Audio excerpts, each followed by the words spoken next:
This is an issue of human health, so it's critical that everyone get involved, regardless of party, regardless of political philosophy. Democracy is not a spectator sport.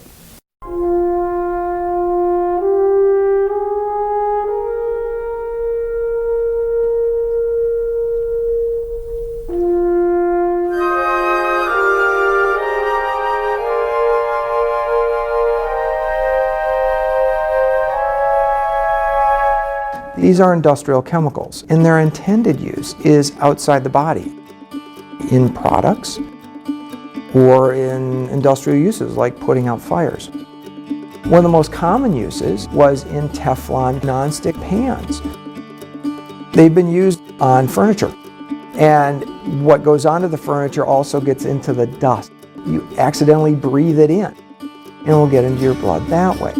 Another way is these chemicals build up in other animals that end up in our food supply. And since about 2002, the EPA has been working with various industries to phase out some of them.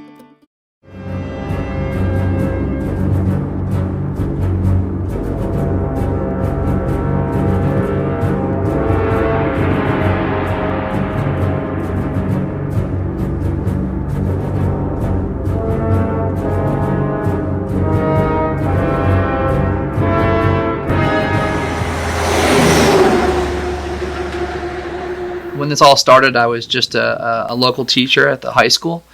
I became an advocate as I was following the news and starting to realize the depth of the situation we were in.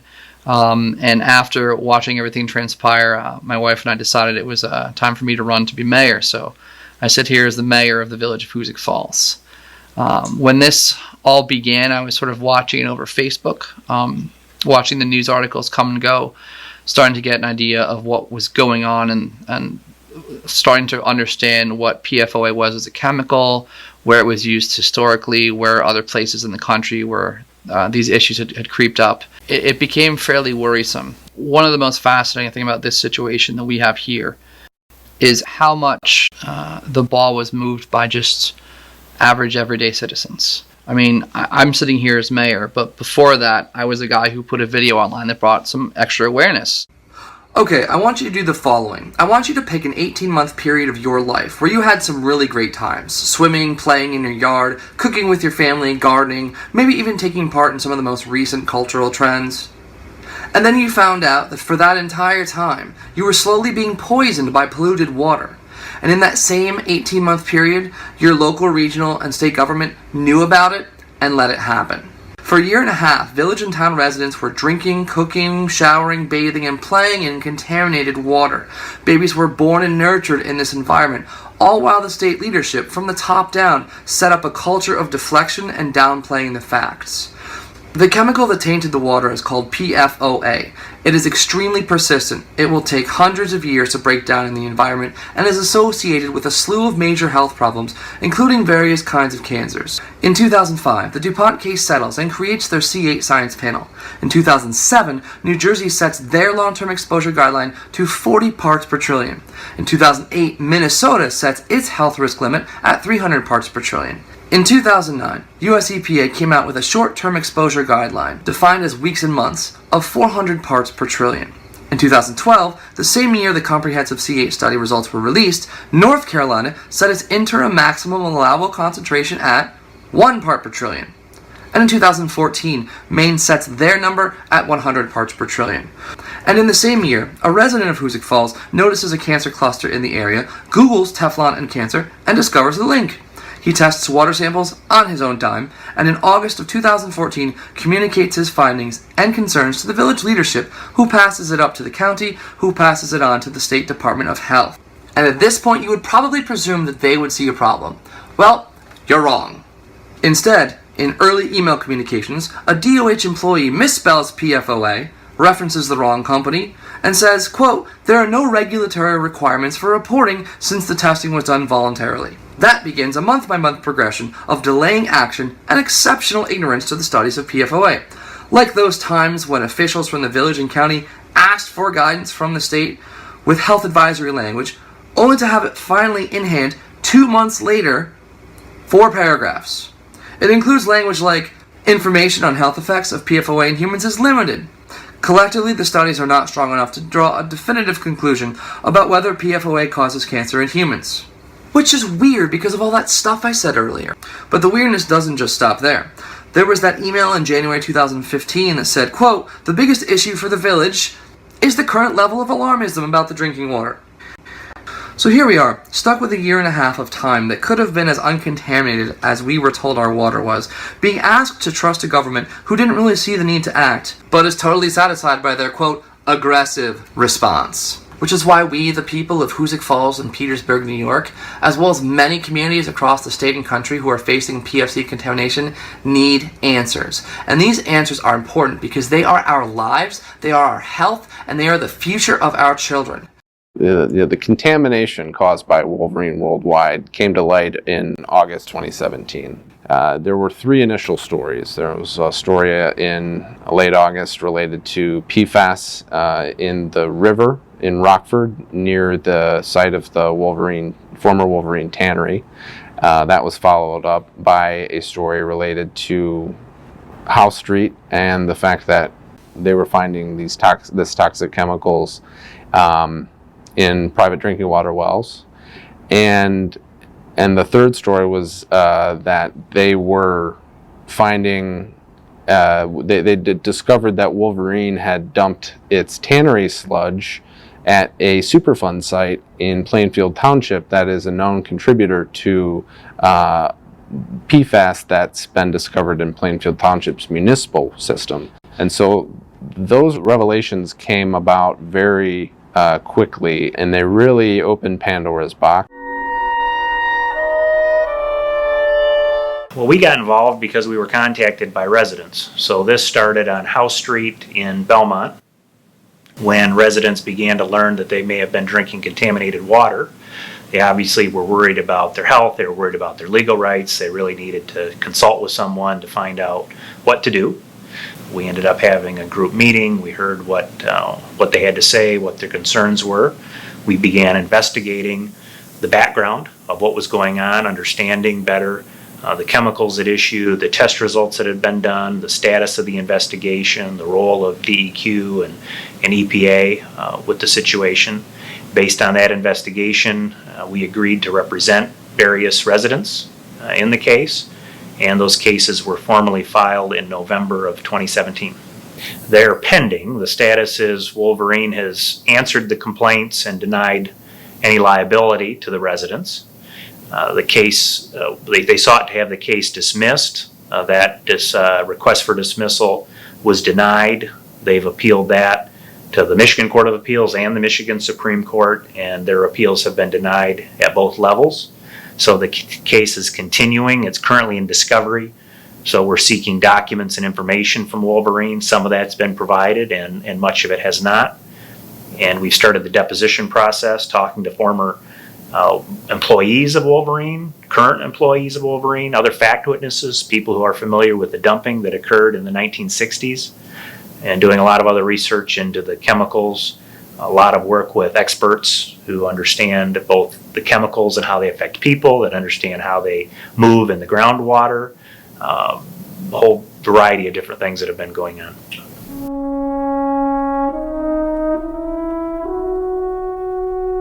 So basically the focus has been on PFOA and PFAS, which are discontinued and used to be used. We don't know what year they discontinued them, but we have replacement chemicals in the same category that are showing up in our water. So public water testing was not published at all. So everybody thought they were only testing for PFOA and PFOS. They should be counted together in the state of New Hampshire. They shouldn't be counted separately. So the private well owners get their test results and they look immediately for PFOA and they see maybe 20 parts, 40 parts, 35 parts. One person I saw with 18 parts, and they said, "That's good, right?" And the state said, "Yes, you're under 70. So their takeaway from them, which is appalling, is if you're under 70, you're safe. And it is much, much lower. Somewhere in the order of 12 parts per trillion, at least for one of these chemicals. So if that as levels go lower, right, in terms of what's considered safe, more people will, be above the benchmark.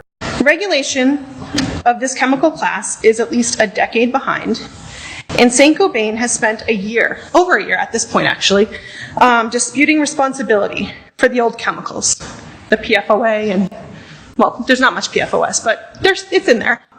Why do we think they will actually take the responsibility for the newer chemicals, such as Gen X, like you said they use, that preliminary research is showing causes harm to our bodies? You may think, Clark, that Gen X, it's wonderful because it's not showing up. PFOA has been used for how long? Since 1951 in full industrial production. And we're just seeing it now. So what are we going to find in 20 years from Gen X? Every day my daughter, is running around in the soccer fields and playing around in Merrimack, is breathing that junk in. It may not be in the water yet, but it's in our bodies. How can we count on Saint-Gobain for being honest when they won't even tell you, DES, what chemicals they're using? They won't disclose it. In the case of Saint-Gobain, compared to many companies, they've been pretty upstanding. They've got some areas where their engineers have said, it's not yours, it's somebody else, and they've fought that. They have shareholders, and for their shareholders, they ought to try and make a profit. Where we've showed them, we've got data that disputes it, they're now in serious negotiations. They'd like to know what the next chemical is, and then they would like to make sure it's not showing up in the environment. And they let us go swab the stacks, they let us go take samples. They gave us samples of every chemical that they're using. From the standpoint of Gen X, part of their problem is they don't know what chemicals they're using because they're now buying proprietary blends from companies who make those blends. Upon a lot of research and a lot of questions and a lot of badgering of state officials, we find out that they have been testing for 33 PFAS compounds in this family, which we never would have been told. The focus is on PFOA and PFAS because that is all federal regulation has focused on for many, many years. They haven't added to that list. In fact, a corporation such as Saint-Gobain uses a slew of chemicals in the same class, and by our own laws in this country, they don't have to disclose what exactly they are. And if we want to test for them, it's a seek and find mission. We're supposed to guess what to test for. So we've been up here at this property for at least, I would say, over 20 years, and I never thought we'd have any problem with water, but everybody is experiencing that problem, no matter in Hoosick Falls, California, New Jersey, wherever you go, the water is going to continually get polluted because of industry. We need industry to make stuff, to make people have money in their pocket, have a job to go to, but yet it's causing this earth of ours to be polluted, poisoned, and eventually people will be dead. There are maybe countless PFAS contamination sites around the country, and they affect any number of things. Other industries, airports, municipal water systems, and rivers, public bodies, public waters, fishing, in rivers and so forth. So there's wide and broad impact. These chemicals are bioaccumulative. They build up in your blood. You cannot excrete them from your body, and they wreak havoc on your system. And even if you could get rid of these chemicals from your blood serum, the damage is done. The disruption starts in the brain, in the endocrine system, and they're just absolutely horrific, the whole class of them. Hoosick Falls' situation is as PFOA from industrial use. There's a lot of sites that have PFOS contamination in New York and across the country that mainly come from Air Force bases, and a lot of those are Department of Defense Air Force bases. So when you have contamination of a chemical and you've been exposed to it, what we look at is exposure, which is measured by water testing. They're doing a panel of 9 PFAS analytes for private wells. If your well tested over 70 parts per trillion, you would have some blood testing done. The blood testing has the same 9 analytes. So there is a relationship between your blood tests and your water exposure. And now we want to put the health data together with that. Those are the 3 legs of what a community has to know. Water testing, water levels, blood serum test results and your health history. So we figure this out. We're told by the state of New Hampshire that we can't have our blood tested. We can't access the lab that the state has because, as it turns out, these labs have preferred agreements, and the only people who can work with this Wadsworth lab in New York, which is what they've used, is the state of New Hampshire, and businesses can order blood work from there. So a resident cannot get their blood tested whether their doctor orders it or not. So we do not know our blood serum levels. That's really convenient for a corporation that contaminated the water of 27,000 people in this area. We do know, we've been drinking this water for about 20 years. We advocated to the state of New Hampshire. We actually collected our own health data. We went out there and hit the streets and gathered health data from people, how many years in town, and all the health conditions that we know are associated with exposure to this chemical. We tallied it all up. We brought it up to Concord, to the Department of Health and Human Services, and we said, hey, we need some help here. This is 584 people's health data without names, just aggregate data, and it's a very troubling picture. Here's the bar graph, and here's multiple conditions that people have. We need to have some blood tests.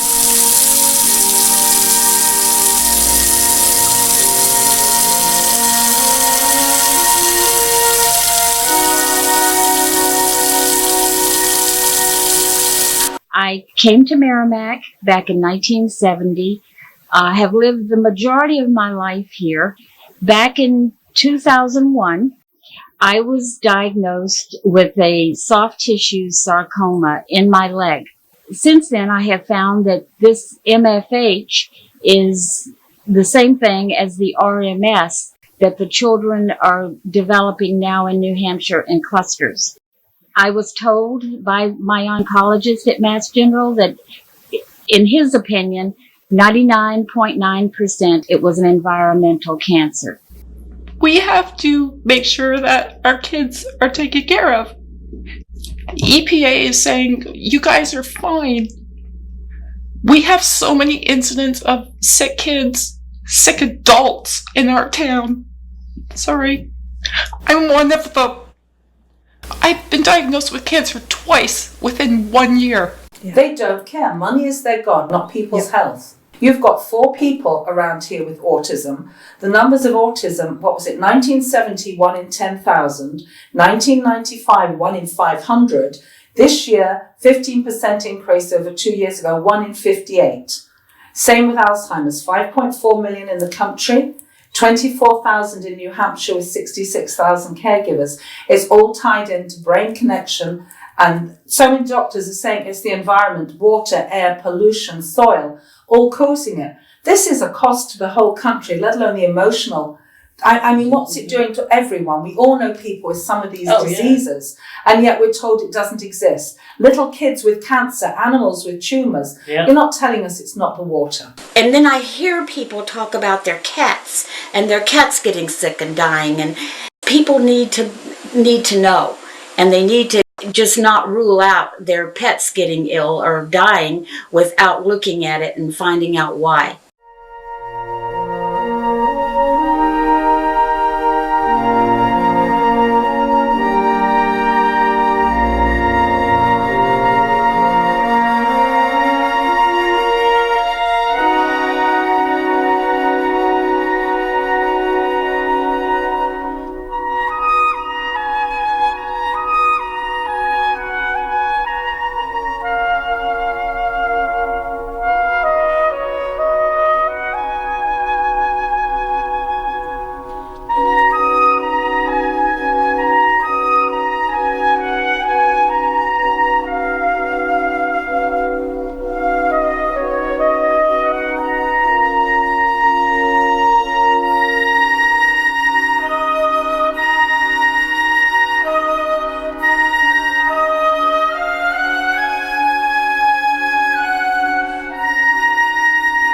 I never would have thought that it could have come from the water. I talked to several doctors and found out that, sure enough, this is what can happen.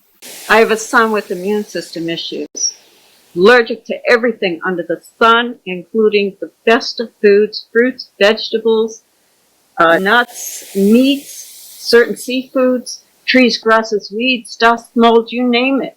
What is bringing his immune system down? Within a few years after being diagnosed with a soft tissue sarcoma, I developed thyroid cancer and had to have my thyroid removed.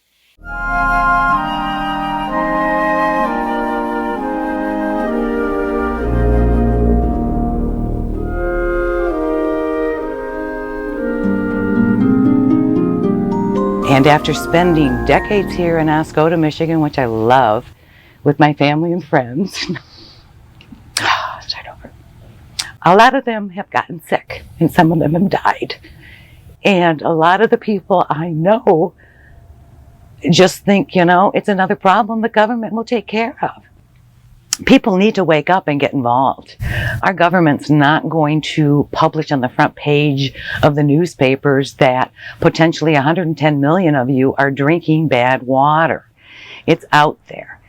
And they don't have all the answers. We know that. They might be able to clear the water well enough, but this stuff is in the ground. It's going to leach until they figure out how to remove it so it stops leaching into your drinking water. But I personally have gastritis, microscopic colitis, celiac disease, arthritis, and no one else in my family was as disabled at the young age now of 60 as I am.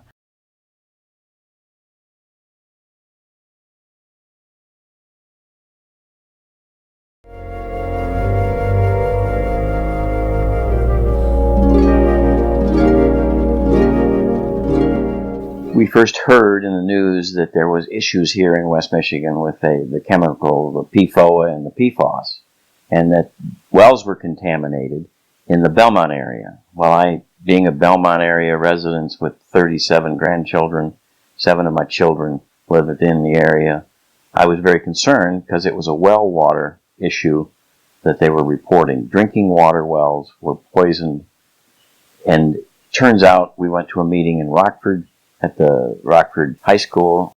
They talked about the levels of the water, and they were talking about a drop of water in 10 Olympic-sized swimming pools, and it wasn't a big deal until the very last statement was made that there was a well in the area that contained 38,000 parts per trillion, and they'd been talking about 70 and 300 and small, really small numbers, saying it wasn't going to have an impact on the health of people.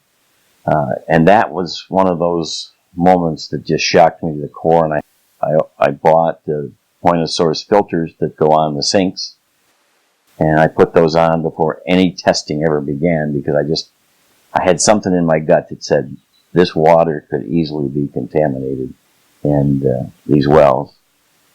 And so I took proactive steps, and unfortunately, having been in state government and in private industry and in local government, I knew things weren't going to move very fast. So that was one of the reasons I took those steps. And then I just started my research. When the blood testing results came back and I saw that my daughter, who at the time I think was 2 years old, had a level of PFOA in her blood that was twice mine. It was over 100 parts per trillion.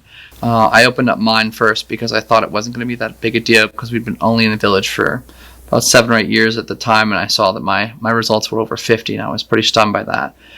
So then we jumped to Emma thinking she's the youngest, it's probably not going to be that big of a deal, and it ended up being the highest value we had in the house. Our law firm represents around 400 residents in Rockford and Belmont in regard to water contamination. Most of those residents have filed a lawsuit related to their property values and in some cases personal injuries that they've suffered as a result of contaminated water. We have asked the public agencies, health agencies, and Wolverine to undertake blood testing for affected residents. They've all refused to do that. So residents have been left on their own to figure that process out. There are only a handful of labs in North America that are capable of doing PFAS blood testing.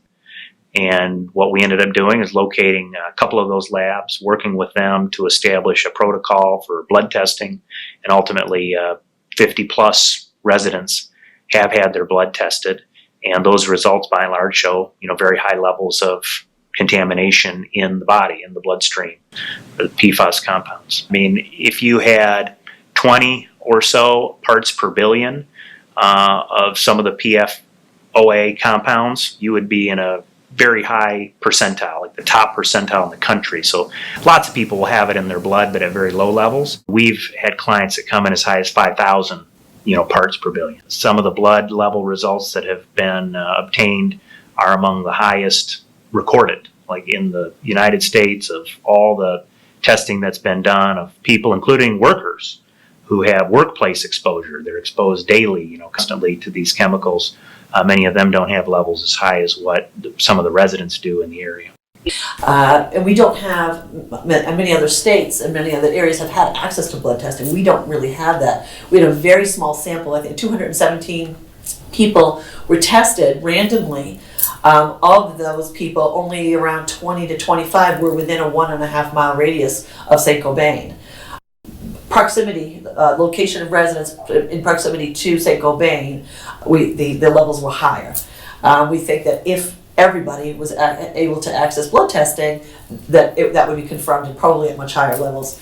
But we're not getting anywhere asking for blood testing. They're coming up with all these reasons why we can't have it. And that to us just says they're trying to block it because they know they're at fault. And I know ever since I learned about this, at first I was having trouble sleeping. I mean, I would wake up and I would just lay there and be like, oh my God, what have I done? Should we move? But then we put a filtration system in, and it takes a while to even trust that. Not everybody can afford to do that. There are a lot of people that live in condominiums, apartments, where they don't have control over their own water, and they need a voice. I joined the water group and I started finding out information. I looked at the contamination zones they have. One is 1 mile, one is 1.5 miles. From ground zero, which is St. Cobain.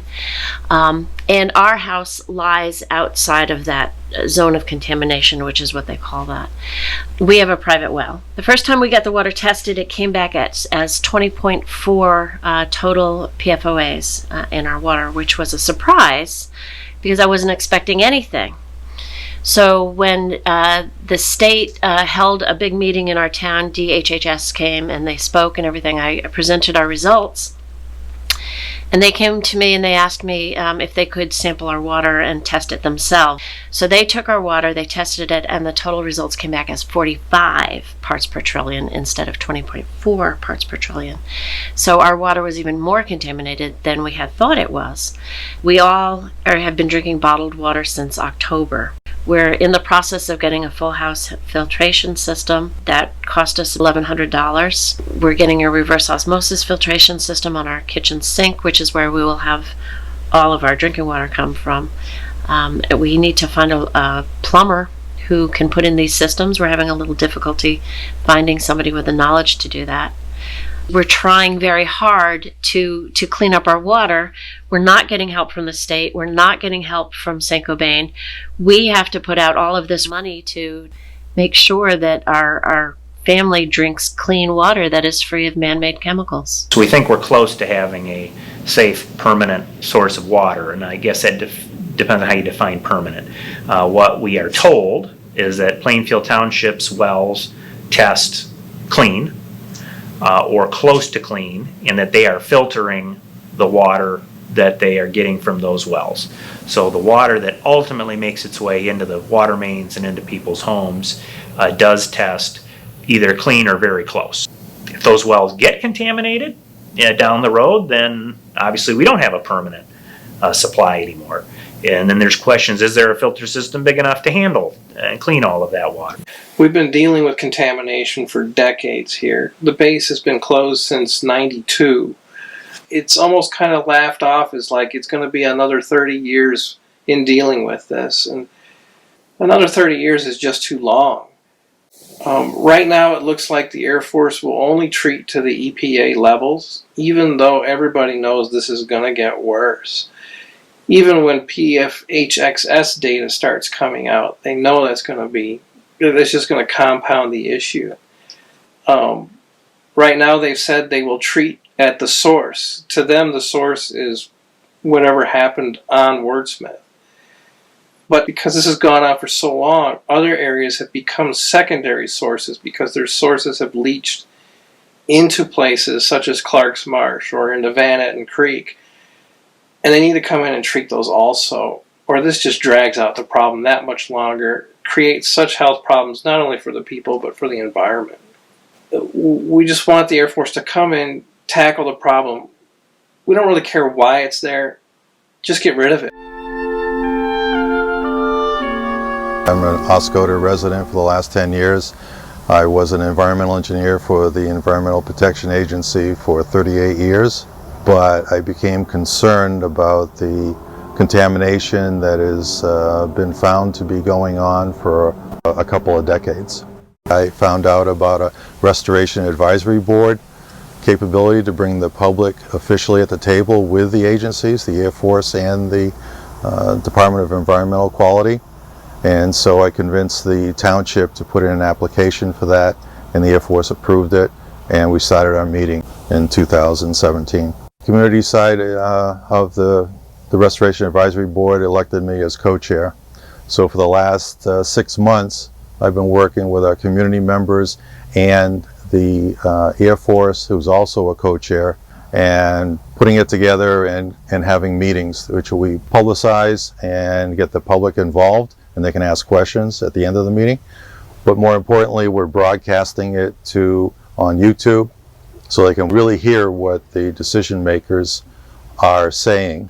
First couple of years, when it was first found in 2012 by the DEQ, the Air Force actually took a pretty quick stance and action.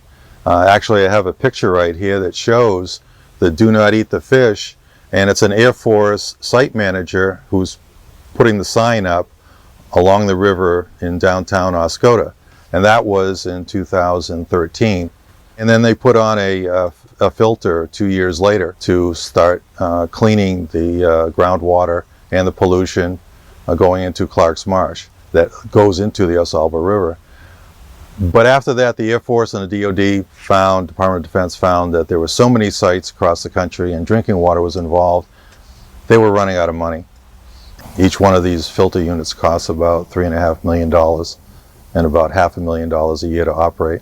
And we've been working with our congressionals and they're starting and have in the last 5 months really starting to work the problem, and they did add $54 million in the last Department of Defense budget, but that's just a drop in the bucket.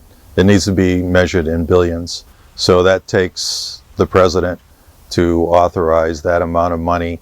As far as the Air Force goes, they've shown quite a bit of resistance. They say they want to help, but when we ask for help, they don't give it. They seem focused on treating only what is in the previous boundaries of the Air Force Base. We've asked them about remediating Clark's Marsh, since that is heavily contaminated, and they said they have no interest in it. There are some areas where they've made progress. There's a new granulated activated carbon system, but that's only going to take care of a small portion. We still have large areas that need to get remediated.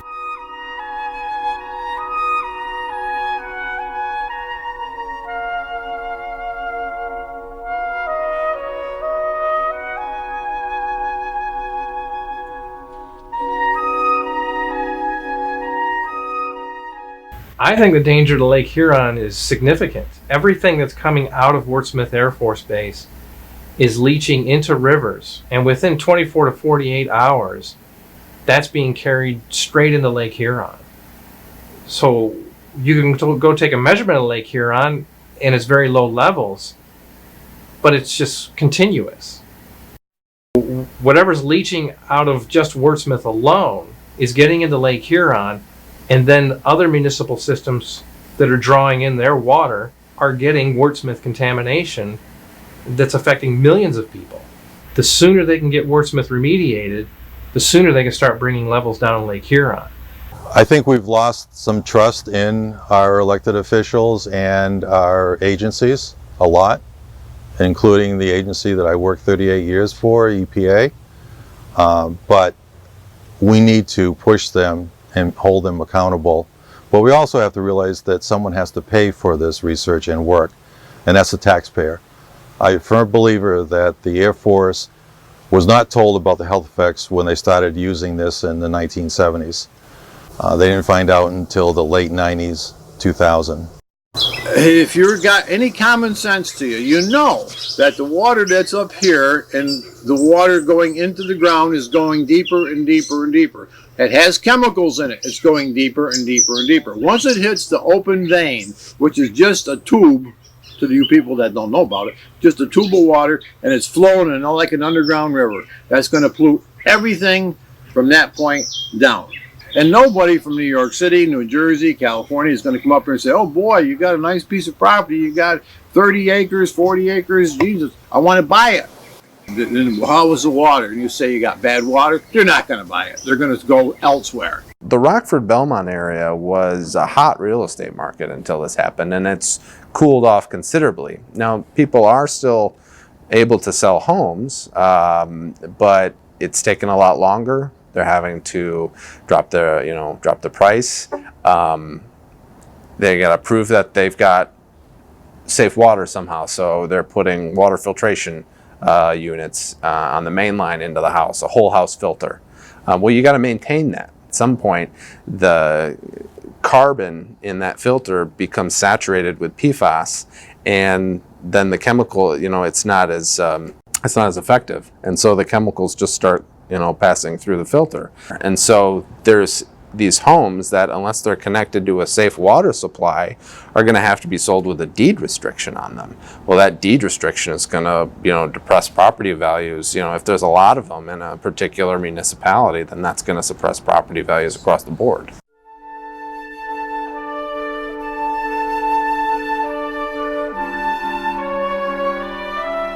First of all, we have a lot of foreclosures in our area, which doesn't have anything to do with the water, except some of us said, well, this is a good time for me to walk away.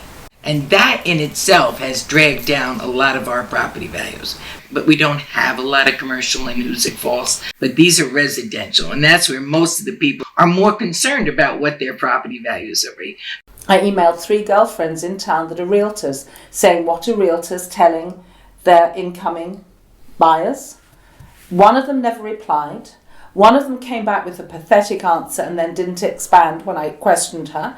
The other one, no answer, but she's now got the 5 gallons spraying water in her kitchen. What does that tell you? When I was sitting with the group of women from Merrimack and listening to their stories and watching the tears and the frustration and the emotion, and in my head, I'm relating to them and listening to them saying, I'm sick, my children are sick, my family is sick, I've had cancer twice, I have ulcerative colitis, I have immune problems, and I can feel the steam coming out of my ears. There's no release because we've been dosed. There's nothing to do about it now. Once you get cancer, all you can do is treat after the fact. Well, here's an opportunity. If these states would get together, we could stop some cancers. How is that not initiative enough to do something, to do more?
We can stop a child from getting cancer.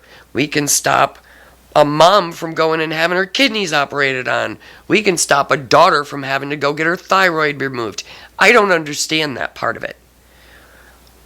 And it's frustrating as hell that these companies won't look at us as people. I don't understand how our government, our elected officials, people who are supposed to be representing us, put us dead last to corporate money. It's insane. Makes absolutely no sense as to who we are as a country.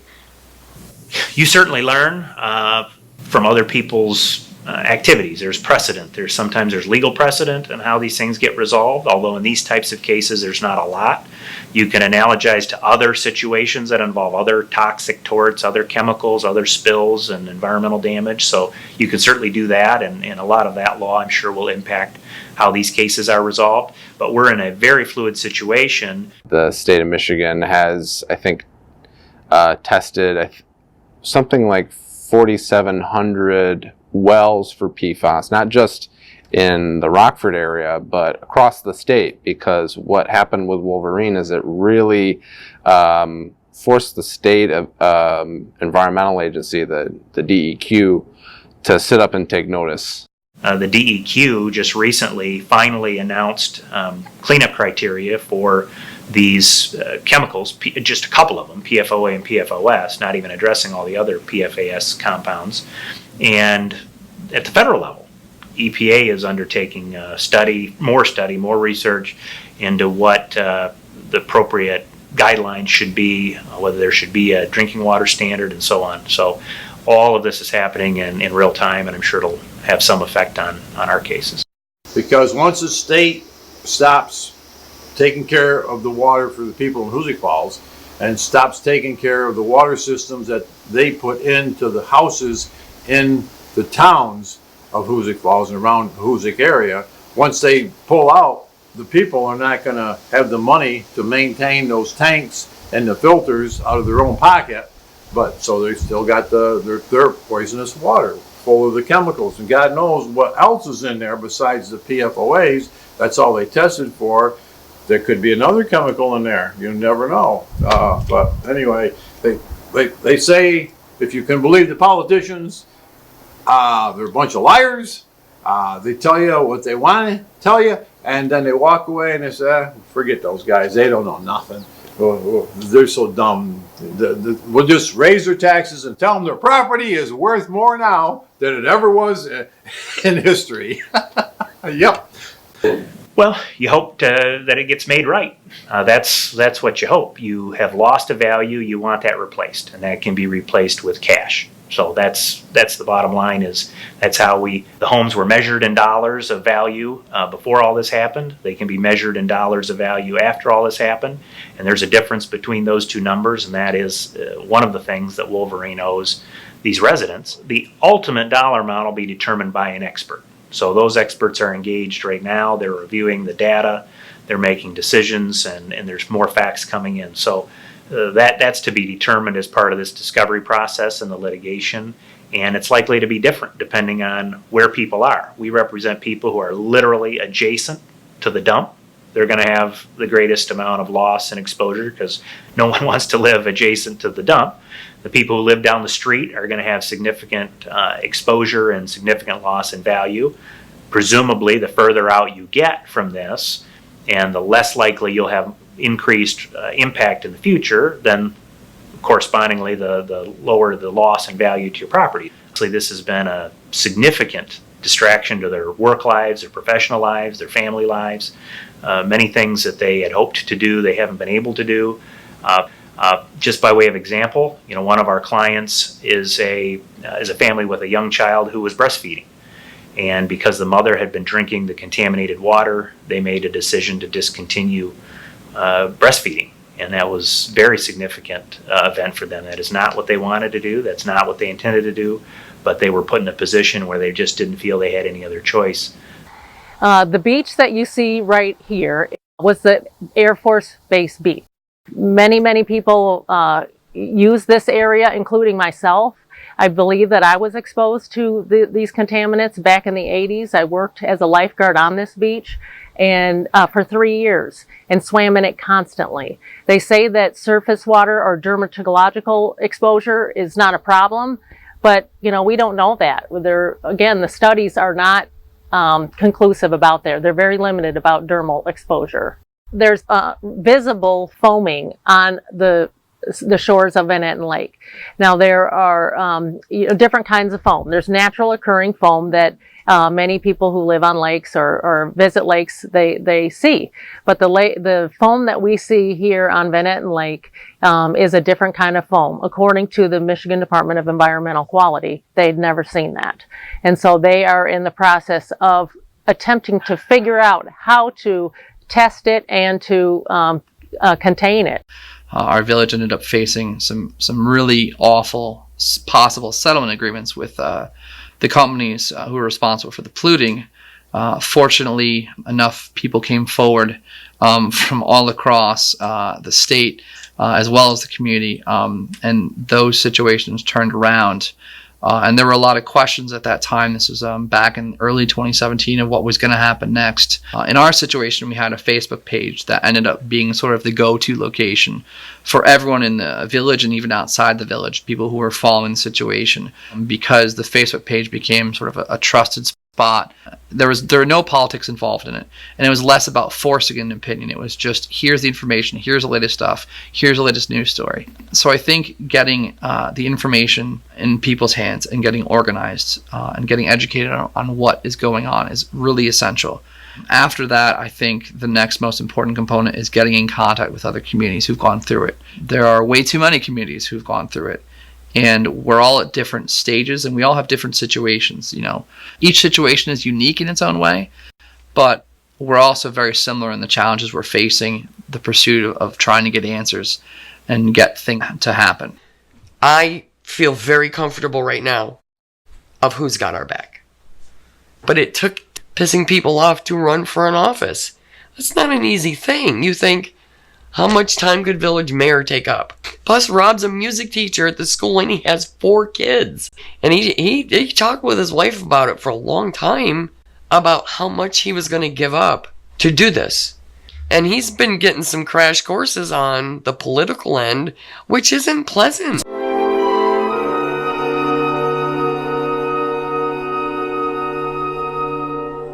I wasn't going to ask about PFAS, but the chair lady has brought it up. You guys said you're detecting it and you're cleaning it up where found. Has it been banned? Yes, there was. So you're saying that some of the materials, some of the material has been banned, but they're still using PFAS in firefighting. Yes, some of the PFAS compounds, but there's thousands of them. Some of them, the worst ones were banned a number of years ago. So I guess what I'm saying is that if you're looking on detecting it and cleaning it up, that's fine. But why aren't we banning the cause so you don't have to do that? So it's done. It causes cancer. Is there a problem with it? The worst substances were banned a number of years ago. They're ubiquitous in consumer products. So what you're saying is today, the stuff that's been used in the firefighting foam does not cause cancer or liver disease.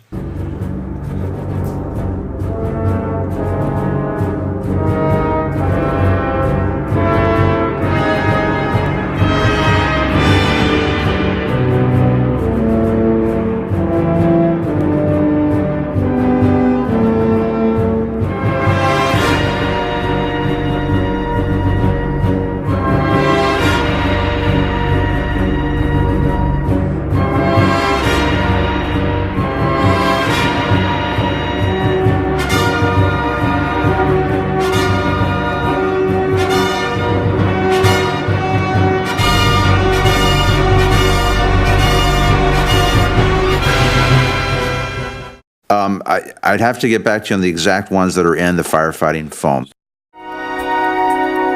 Today I rise to speak in support of my substitute for House Resolution 228. I believe this resolution to be well-intentioned and a step in the right direction. However, the framework it is proposing could be stronger. For instance, in the resolution, the Scientific Advisory Committee established to ensure this money is used properly is to be comprised of experts from government, academia, and industry, whose backgrounds include experience with PFAS, but it lacks any representation that would speak solely in the public interest. There are many unfortunate examples of situations where the government and industry have not acted in the best interest of the public, and I would hope we, as representatives of the government, would welcome more accountability to the people that we serve. If there had been more clear regulations and clear guidelines as to what to do when the situation crops up, I think that would have saved a lot of headaches. I mean, when Hoosick Falls happened, there were questions within the state about what do these numbers mean, how big of a deal is it, and we didn't have anything within the state to work off of. And we knew, because we had educated ourselves, that this was a serious deal, and we had gotten to see some of the things that came out of the Little Hocking situation in the Ohio Valley. So we surrounded ourselves with data to get an understanding of what was going on, so that we could use that data and that understanding and that science to figure out what needed to happen. Once Hoosick Falls happened, and once the situation became so large across the state and even into other states, then when other situations creeped up, like Bennington, like Newburgh, everyone knew what to do because we had already sort of watched it. And in a sense, a lot of people knew what not to do because there had been so many missteps early on. 13 states outside of New Hampshire decided last summer collectively to form a national PFAS coalition, is what we call ourselves, to share information and find out what have other people done that's actually worked. We have about 3 or 4 people in this coalition. They actually have a group called Toxic Actions Center that is helping organize monthly meetings, guest speakers. So there is a national group, and they are really actually quite effective. For example, the recent EPA summit, we really did push towards having a community participant in that group, and we were able to get one participant from this action group. We reached out to one of the more prominent or well-known sites, which is Rockford in the Grand Rapids area. One of the leaders there, Cody Angel, he started Demand Action from Plainfield Township. And from that group, it evolved to Michigan Demands Action. I was on Facebook reading a couple things on some local Facebook groups, and it was talking about the contamination on House Street. It got me thinking a little bit more about Plainfield Township. So we started researching, going to the library. We also started FOIAing information, and we were finding out that each time we FOIA'd, we found additional information that indicated that the township's wells were at one point contaminated and required further testing to indicate whether the wells were contaminated or not. So after about 4 months of research with my partner with Demand Action, we started uncovering more and more information that the EPA, the DEQ, Michigan Department of Health and Human Services, and the Kent County Health Department knew that the township's wells at the time were continuing to be polluted. We started trying to obtain additional information and trying to relay it to residents. And that's when me and Travis at the time decided to create a Facebook group called Demand Action from Plainfield Township. I used Facebook as a huge instrument in getting the information out there through live streaming these board meetings to using Facebook just to relay any and all information that the board was telling us. Within 2 weeks, we grew from a 2-member basis to a 2,000 group. And then a couple weeks later, we grew into a 4,000-member group. And the really cool thing about this group was it was a community-led grassroots movement. Now, we learned about the Wolverine situation here in Michigan because there was citizens who were paying attention and brought it to our attention. What I felt right from the beginning was that there was going to be significant litigation taking place. So a lot of the information that would have been given to us open like they're doing in North Carolina was probably held close to the vest, both by the government officials, the industry, and we weren't getting answers. The best of both worlds would be if the government was working with the citizens and we could work together, and litigation is going to take place no matter what.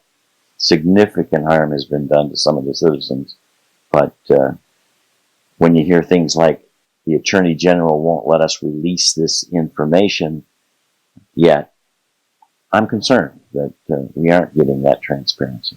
And all we ask for is the transparency that we're adults. We know that we can handle information. So in the meantime, we have this corporation in town who is negotiating for 2 years behind closed doors with the Department of Environmental Service, and we thought our town was involved, and we thought our water department was involved, and we're told that as it's a mediation process, there's no right to know. We ask that residents be represented and that our voices be there at the table. We were told that this was taken care of and assured that they knew our needs and they were going to take care of this. So we had updates every month for a year and a half from the state, really no progress whatsoever. Recently, this spring, we find out that they made an agreement, they signed a consent decree, which is not an acknowledgement of responsibility. They're trying to say they're good neighbors and they're doing the right thing.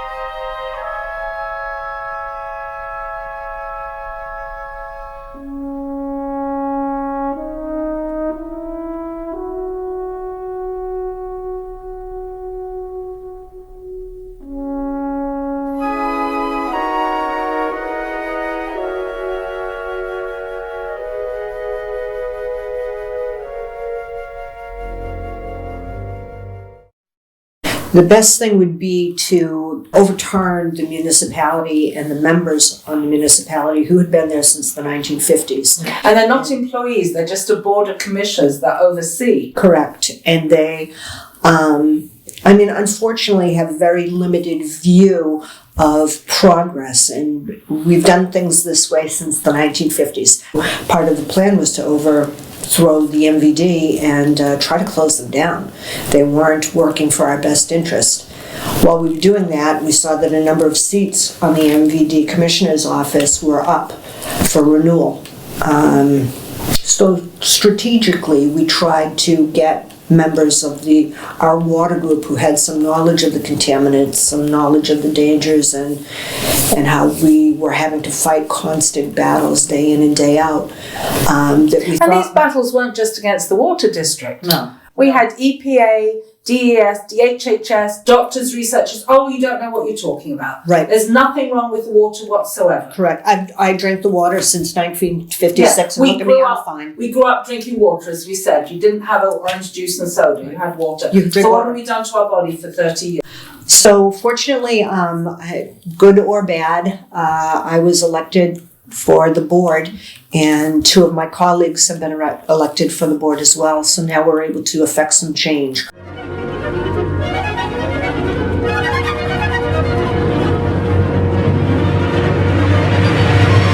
Yeah, this is our cottages here, Coles Lake Front Cottages.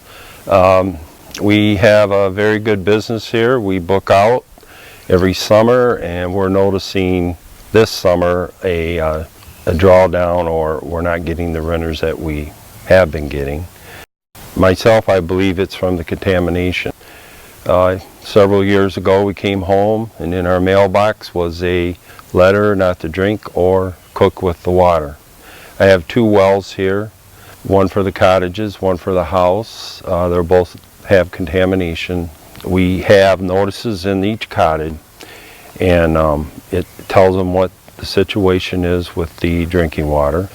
We have Culligan water that was supplied by the state, and we tell them what the DEQ has said about the foam that's on the lake that's developed. There's quite a swath of contamination that interfaces into Van Etten Lake, and that's been happening for so long that the levels in the lake are high enough that when the wind blows, it churns up the waves, which actually regenerates AFFF firefighting foam. So on a windy day, you can walk along our beach and you will see firefighting foam. Right now, several homes on my road aren't even being considered by real estate agencies.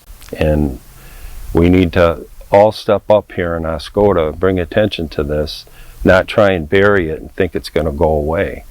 See, I worry about my kids and grandkids, what kind of future they're going to have. And Michigan is supposed to be pure Michigan, and I don't see us, but the main thing is write your legislatures and tell them how it's affecting you and what you would like to see done. My family has a place on Van Etten Lake in Oscoda, Michigan. We're located directly across the lake from the former Wurtsmith Air Force Base. We're mostly there in the summertime, and we use it for recreational purposes, boating, swimming, and just enjoying the outdoor beauty there. We also use the lake differently than before because there has been an issue with foam that has developed from the PFAS substances, which contains it's been found to contain some pretty high levels of the contaminant. I think generally in the surface water in the lake, it's not as bad, but it seems to accumulate in the foam and in the surface water surrounding the foam. So we do our best to keep our pets, the dogs, away from that, young children. So we just avoid going in the lake when that occurs, at least for swimming purposes. A lot of people come up here with their families year after year for boating, fishing, swimming. They've had high levels of PFAOs and PFOs and AFFF.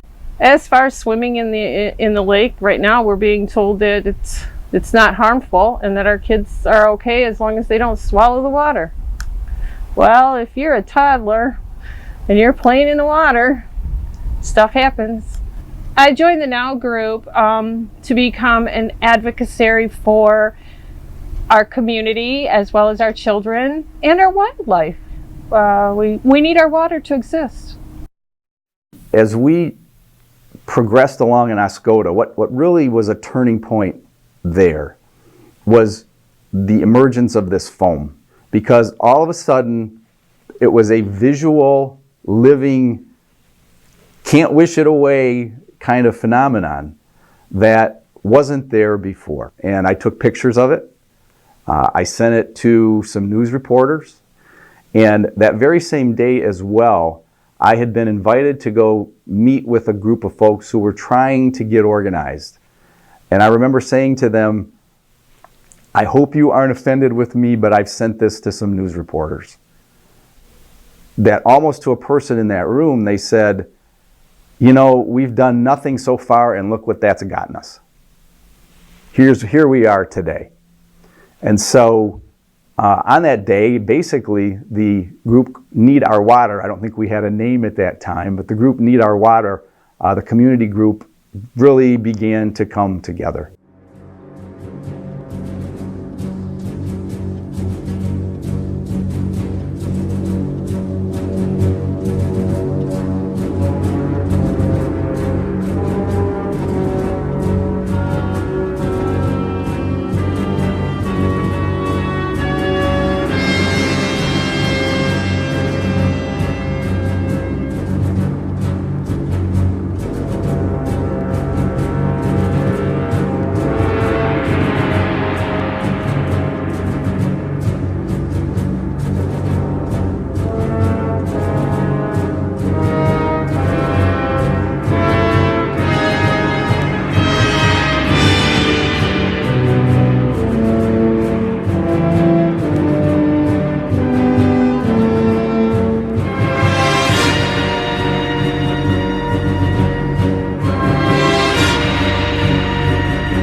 We want people to see this village as we see it, as a good choice to live, as a good choice to start a business, which is, both have been happening over the past year. People have been moving in, businesses have been starting and have been very successful here.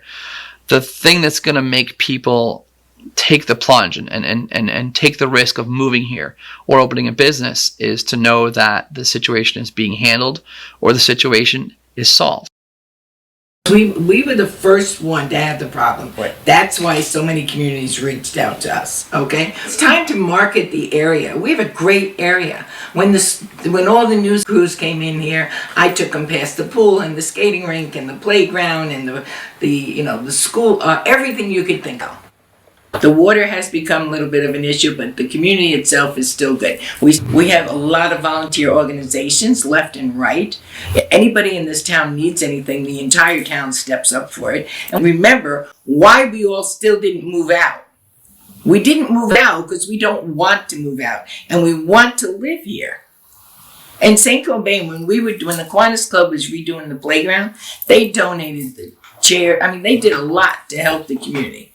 And they bought this problem. This was never their problem. They bought it. Outside of Hoosick Falls, the only thing that people are going to know are what the headlines say. And right now the headlines are, Hoosick Falls has a water problem. Once we have an alternative water supply, then we can start to trump the fact that our water problem is solved. Here are all the things that you've been missing. Come give it a shot.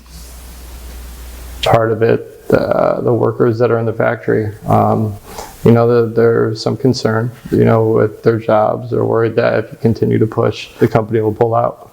That's not my biggest concern. The jobs are important, but that's only 200 jobs. There's 3,500 people on the municipal water supply. So 3,500 is a lot more important than 200. And you also don't need a job if you're sick or dying. But it's, the first thing I commented on when I was hearing about this, of course, being a chef, real food, it got to me. I said, well, okay, I'm right, aren't I? We use this contaminated water for our tea, our coffee, our sports drinks. We water our fruit and vegetables in the summer because being New Hampshire, we have farm stands, we have the farmer's market, we grow our own fruit and veg. Right. So here's all this water being used in town. We wash our fruit and vegetables in this water. We cook our rice and pasta in this water that absorbs it. Our shower, we absorb it through our skin. And you're telling us there's nothing to this? But it's bioaccumulative. We were just saying it's 12 years to move out of our body perhaps before it's safe. If you never had any more. If you never had any more. And when we had the meeting before Christmas, the school board agreed immediately to put filtration in for the schools because they realised the kids were the most vulnerable and the most at risk. We know we've got Anheuser-Busch in Merrimack for the beer. They don't use Merrimack water for the beer. Another microbrewery in town, they don't want to rely on Merrimack water, so they've got reputable filtration and testing done. Well, if their business, the success, depends on the purity of that water, that tells you something very strongly. So I grew up in this gardening family, and I've always had a green thumb. Even here in the village where I've lived on this street for the last 6 years, I found space and planted tomatoes and peppers and zucchini, and I'm 3 blocks from McCaffrey Street. And the first time I planted a garden, and I can't say that it's the soil per se, like my peppers didn't grow 1 year, but the zucchini went crazy. Zucchini is one of the vegetables that sucks up PFAS. And then you start learning about the Gen X, the C6, and this stuff is still maybe coming out of the stacks. What is still coming out and landing on our ground that they haven't told us about? So now I won't do any veggies at all. I just do flowers.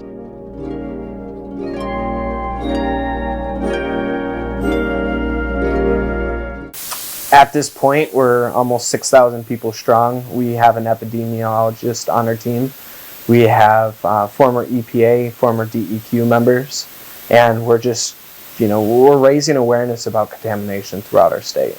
If it's found that there's contamination in another community, I think the best thing they can do is, first of all, educate themselves heavily about the contamination, what effects it has, and then convey that message to legislators so that laws can be enacted to help protect them. Several legislators seem to not be very well educated in contamination, and they're concerned about the fear of it hurting industry. But that has to be overcome, and the more that people speak about it and educate legislators on it, then the more effective those legislators can be at enacting law. The more effective the federal government is at it, then the more likely the state governments will follow. But the states can still enact their own legislation that the DOD will have to follow. The people that have been exposed already, they need to make sure that they're not exposed any longer, getting alternative water supplies, how they, in the best way possible. They can educate their physicians. Right now, physicians aren't even well aware of the effects, or that these people may have been exposed, and that there are some people that have illnesses that cannot be explained, and they may not have even considered the fact that they've been exposed to PFAS. There is so much that is associated with this particular problem that people need to be aware of. And I guess that's what I want to say, is for people to be aware of your environment. Check it out. Check out your children. Watch yourselves. And if you start feeling like something is wrong, get it checked out. I would encourage everybody, whether you've got sickness in your family or not, because you may have it down the road, to get yourself educated. What's going on in my town? Learn how your town is run. If you have public water, who's running the public water? What kind of tests are they doing on that water?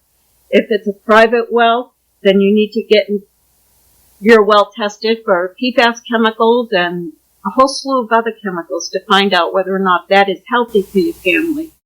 Even before you come here, even before you buy, learn about the community you're going to be living in. What kind of businesses are there, what these businesses do in terms of manufacturing or what have you. You've got to look out for yourself, and you got to do what you think is best for you.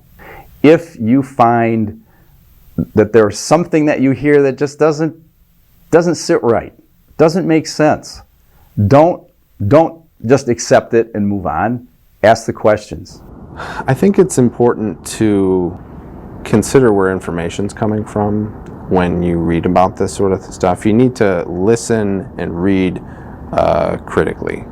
And you need to remember that if you're listening to a township supervisor tell you that the water is safe, well, how does he know? Most people are not experts, certainly not local, municipal officials. You need to, go and find out for yourself. Question. There's nothing wrong with questioning the various agencies, whether they're on a federal level or a state level or a local level. Find the information. Be your own advocate. Talk to your neighbors. Talk to your friends.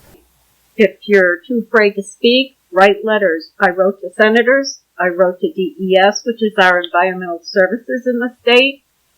Paid a visit to the MVD office. And through all of that communication over and over and over again, eventually they may listen, they may effect change.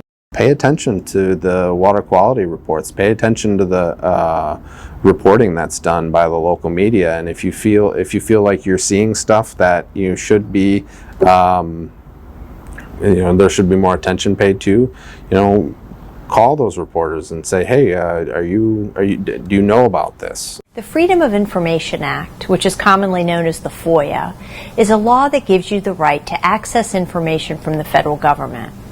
Under the FOIA, agencies must release any information that is requested unless that information is protected from disclosure by law. The FOIA also requires that agencies automatically disclose certain information, including frequently requested records. Some really good things have come out of this. The governor's office implemented $2.5 billion, and it's called the Clean Water Infrastructure Act. So people, it's not just what's contaminated water. We're talking about old pipes that are 145 years old. It opened up the entire water quality issue. What happened here affected state law and budget. New laws have been passed on testing programs throughout the state, which benefits the small towns, because prior there was no testing done on municipal systems that had less than 10,000 people, which is, possibly how Hoosick Falls squeaked by all this time without anybody knowing what was in the water, because we weren't required to test. That law's now been changed. You know, we have this new filter. First we had a temporary, and now they just built a bigger permanent filter, and that's now been tested. It's running, so we know that the water's getting filtered. We've made quite a bit of progress in regards to trying to get clean water to our residents.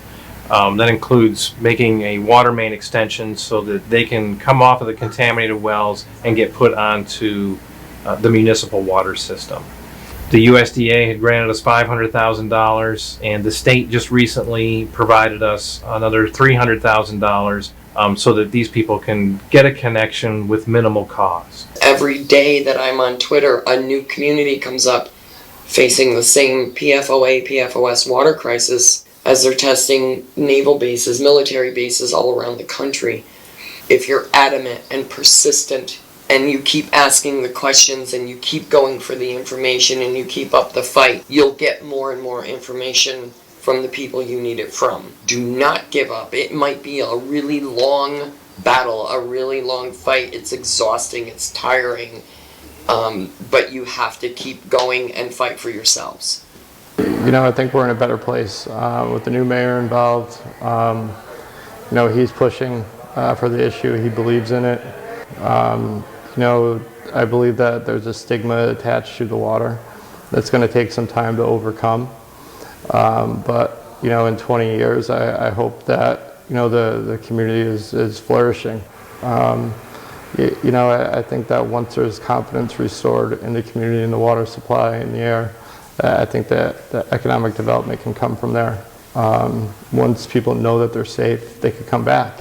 You know, I think the community as a whole, with trying to get the kids involved and to understand the issues that we currently have, I think that that's going to be beneficial down the road. They know what they're dealing with. Trillions of dollars was spent fighting the Cold War. Now it's time that we put significant money into fighting the war of the contamination in our groundwater and drinking water. The long-term research and the emerging contaminants you hear, we know enough now to take the actions that are necessary to start. So that's what we need to do now. What's made this grassroots movement stick out the most was because it showed that any ordinary human being was able to obtain this information and being able to form their own conclusion on if this contaminant is something that they should be worried about. We've had so many residents just take a few hours out of their week and just dedicate to this cause. And at the end of the day, all we want is access to clean water. And what we found is it's quite the opposite. We do the bare minimum testing from anywhere from 70 chemicals to 128 that we regulate. And there's 80,000 contaminants that we don't test for.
Washington State passed a law, first ones, to make sure there's no PFAS in the food packaging products.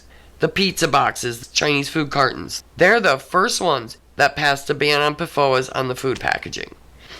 Is that all PFOAs? Or just the ones we know about? Who knows? They're going to replace it with something. Is it going to be better or worse? They agreed through the stewardship program to phase out C8. What'd they replace it with? C6. Well, now C6 is testing to show the exact same health effects as C8. C6 is unregulated. They are out looking for a quote-unquote clean water source. The question is, will we ever find one? And if we do happen to find one, will it stay that way? We don't know if there's PFOA 20 feet down and it hasn't hit that clean water source yet, and will it hit in 10 years? If we hook up to a clean water source and they take the filters away, what happens if it gets contaminated? So it's rolling the dice, it's the crapshoot. Well, now we gotta go here, and now we gotta go off on this, and think of the time it takes. And in the meantime, people are ingesting the shit. As you're seeing in Cape Fear, they have now found 33 PFCs in the water down there. 33. Do you think ChemMars told them that was in there? Nope. Now look, you start reading about all the pharmaceuticals they're finding in the water. So you start reading about all of this, and then now the pesticides, along with what we know of like the PCBs. So the question becomes, is there water left in the water?